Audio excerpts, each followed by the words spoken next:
गणेशोत्सव अगदी काही दिवसांवरती येऊन ठेपलाय। तळ कोकणामधल्या ठिकठिकाणी कारखान्यामधील लगबग वाढलेली दिसतीये। मातीचाच गणपती पूजेला पाहिजे असं मत काही जण व्यक्त करतात। कुडाळ तालुक्यामधील आखेरी गावातील प्रसिद्ध मूर्तिकार राधाकृष्ण नाईक यांनी एनडीटीव्हीशी बोलताना या संदर्भात मत व्यक्त केलंय। कुडाळच्या गणेश चित्रशाळेतील आढावा घेतलाय आमचे प्रतिनिधी गुरुप्रसाद दळवी यांनी।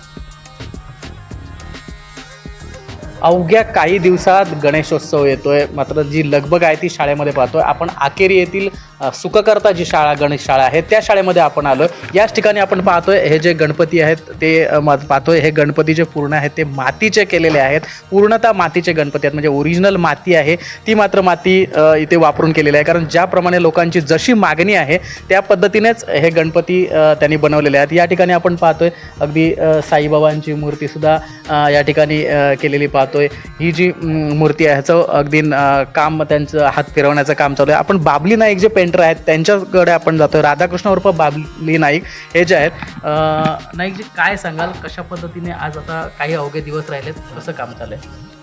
माझं नाव राधाकृष्ण नाईक उर्फ बाबली नाईक। मी आकेरी गावात राहतो। आमच्या गावात बऱ्याच शाळा आहेत, माझीही शाळा आहे, पण आमच्याकडे मातीच्याच मूर्ती आहेत सगळ्या। आणि आत्तापर्यंत हे म्हणजे मी माझ्या 25 वर्षाच्या कालावधीत मातीच्या मूर्ती तयार केलेल्या आहेत।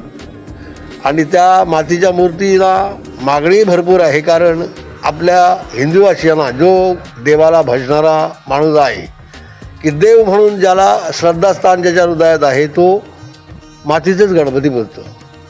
कारण आपल्या हिंदू धर्माच्या संस्कृतीप्रमाणे हे 3 वेळा भूमीचं पूजन केलं जातं। याला 3 कारणं आहेत आपल्या पुराणामध्ये, म्हणजे आपल्या पुराणासाठी।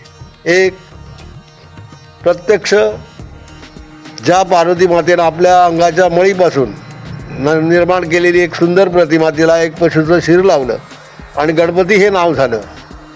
आणि त्या गणपतीनं सगळ्या विघ्नांचा नाश करायचा असं ठरलं।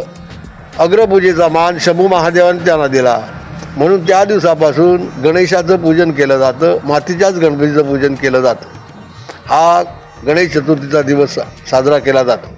नक्कीच। तर बघायचं झालं तर हे होते राधाकृष्ण उर्फ बाबली नाईक, आपल्यासोबत होते। बरीच वर्ष या सेवेमध्ये ते काम करतायत। गणपतीची अगदी मातीची मूर्ती जी आहे तीच मात्र ते बनवतात। इतर कुठल्याही प्लास्टर ऑफ पॅरिस असेल, इतर कुठलीही ते मूर्ती बनवत नाहीत असं त्यांनी आपल्याला ठामपणे सांगितलेलं आहे। आणि गणपती नेमका मातीचाच का असावा याचंही देखील त्यांनी पूर्ण सांगितलेलं आहे, कशासाठी करावा ते।